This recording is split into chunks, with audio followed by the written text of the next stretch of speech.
तो चलिए आज बात करते हैं ट्रेडिंग की दुनिया के एक बहुत बड़े सवाल पर। सवाल ये कि आखिर ज्यादातर ट्रेडर्स फेल क्यों हो जाते हैं। क्या उनके सिस्टम में कोई गड़बड़ है या फिर कहानी कुछ और ही है। आइए इस बात की तह तक चलते हैं। तो सबसे पहला और सबसे जरूरी सवाल यही है, ट्रेडिंग में होने वाली सबसे बड़ी गलती आखिर है क्या। देखिए, कई लोगों को लगेगा कि शायद गलत स्टॉक चुन लेना या गलत टाइम पर मार्केट में एंट्री करना, लेकिन असली वजह इससे कहीं ज्यादा गहरी है। और इसका जवाब बिल्कुल सीधा है और शायद चौंकाने वाला भी। प्रॉब्लम सिस्टम में नहीं है, प्रॉब्लम उस इंसान में है जो सिस्टम को फॉलो ही नहीं करता। बस यही वो एक लाइन है जो ट्रेडिंग में कामयाबी और नाकामी के बीच की सबसे बड़ी दीवार है। तो चलिए पहले हिस्से में इस सबसे बड़ी गलती को थोड़ा और खोदते हैं, थोड़ा और गहराई से समझते हैं। देखिए, सिर्फ ये जानना काफी नहीं है कि गलती क्या है, बल्कि ये समझना जरूरी है कि आखिर ऐसा होता क्यों है। इसको ना एक सिंपल से उदाहरण से समझते हैं। सोचिए, एक डॉक्टर ने एकदम परफेक्ट इलाज बताया है, सारी दवाइयां लिख दी हैं, लेकिन मरीज वो दवाई समय पर लेता ही नहीं है। तो क्या बीमारी ठीक होगी? कभी नहीं। गलती इलाज में नहीं थी, गलती तो उस इलाज को न मानने में थी। ट्रेडिंग में भी ना कहानी बिल्कुल ऐसी ही है। एक तरफ एक सही सिस्टम है जिसके नियम साफ साफ लिखे हुए हैं, पूरा प्लान तैयार है, लेकिन दूसरी तरफ जब एक्शन लेने की बारी आती है तो एक्शन ही गलत हो जाता है और सारे नियम टूट जाते हैं और नतीजा सिर्फ और सिर्फ नुकसान। तो अब सवाल ये उठता है कि भाई जब प्लान सही है तो फिर कोई गलत एक्शन लेता ही क्यों है। इसका जवाब हमें दूसरे हिस्से में मिलेगा, जहां कहानी में एंट्री होती है हमारे असली दुश्मन की, इमोशनल हाईजैक। कभी सोचा है कि जब सब कुछ इतना साफ साफ लिखा हुआ है, नियम बने हुए हैं, तो भी लोग नुकसान क्यों कर बैठते हैं? आखिर वो कौन सी चीज है जो उन्हें अपने ही बनाए प्लान से भटका देती है? इसका जवाब बस एक शब्द में है, इमोशन, भावनाएं। यही वो ताकत है जो दुनिया के सबसे बेहतरीन ट्रेडिंग सिस्टम को भी मिट्टी में मिला सकती है। और ट्रेडिंग में ना ये 3 इमोशंस हैं जो सबसे ज्यादा खेल खराब करते हैं: डर, लालच और अधीरता। चलिए एक एक करके इनको समझते हैं। सबसे पहला है डर। ये बिल्कुल वैसा ही है जैसे किसी बड़े इम्तिहान से पहले पेट में गुड़गुड़ होती है ना।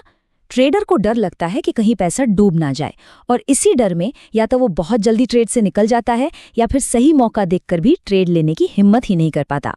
फिर आता है लालच, मतलब रातों रात अमीर बनना है, और इसी चक्कर में ट्रेडर अपनी हद से बड़े दांव लगाता है, या फिर जो प्रॉफिट हो रहा है उसे और बढ़ाने के चक्कर में रुका रहता है और आखिर में वो भी गंवा बैठता है। और तीसरा है सब्र की कमी, मतलब अधीरता। ये तो ऐसा है कि आज बीज बोया और कल सुबह उठकर पूछ रहे हैं फल कहाँ है। भाई, बाजार को अपना काम करने के लिए थोड़ा समय तो देना पड़ेगा ना, लेकिन अधीरता के चलते ट्रेडर गलत समय पर कूद पड़ता है। तो ठीक है, प्रॉब्लम तो समझ आ गए, इमोशंस, पर इसका सल्यूशन क्या है? मुनाफे की असली चाबी आखिर है कहाँ? और यहीं पर सबसे जरूरी बात निकल कर आती है। ट्रेडिंग में पैसा स्मार्ट होने से नहीं, बल्कि डिसिप्लिन्ड यानी अनुशासित होने से बनता है। एक अनुशासित ट्रेडर ही भावनाओं के इस तूफान से बच सकता है। तो ये अनुशासन है क्या आखिर? मतलब बहुत सीधा है। जब अपने सिस्टम के हिसाब से सही मौका दिखे तो ट्रेड लो, और जब कोई मौका न दिखे तो शांति से बैठो, बस इंतजार करो। और इसी अनुशासन का शायद सबसे बड़ा और सबसे मुश्किल हिस्सा है इंतजार करने की कला। ये एक ऐसी सच्चाई है जिसे ज्यादातर लोग नजरअंदाज कर देते हैं, लेकिन सफलता की असली चाबी यही है।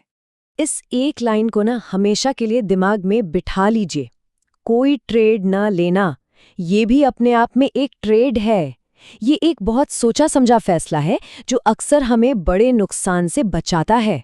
इसे ऐसे समझिए, जब हम गाड़ी चलाते हैं और लाल बत्ती आती है तो क्या करते हैं? रुक जाते हैं, है ना? वो रुकना, वो असल में हमारी यात्रा को रोकता नहीं है, बल्कि हमें सुरक्षित तरीके से आगे बढ़ने में मदद करता है। मतलब वो रुकना आगे बढ़ने का ही एक हिस्सा है। बस ठीक यही बात ट्रेडिंग में लागू होती है। बाजार में सही मौके का इंतजार करना असल में मुनाफा कमाने की प्रोसेस का ही एक बहुत जरूरी हिस्सा है। हर वक्त ट्रेड में रहना जरूरी नहीं है। तो अब हम आते हैं इस पूरी बातचीत के निचोड़ पर, उस एक बात पर जो सब कुछ एक साथ जोड़ देती है। बात बहुत सीधी और गहरी है। सिस्टम तो काम करता है, वो अपना काम बखूबी करता है। शर्त बस इतनी सी है कि एक ट्रेडर उस सिस्टम को शांति से उसका काम करने दे, अपने इमोशंस को बीच में न लाए। तो आखिर में ये सवाल अपने आप से पूछने वाला है, वो कौन सी चीज है जो इस अनुशासन की ताकत को रोक रही है? क्या वो नुकसान का डर है, जल्दी से अमीर बनने का लालच है, या फिर सही मौके का इंतजार ना कर पाने की बेचैनी? अपने असली दुश्मन को पहचानना होगा, क्योंकि जवाब मिलते ही ट्रेडिंग में सफलता का दरवाजा खुल जाएगा।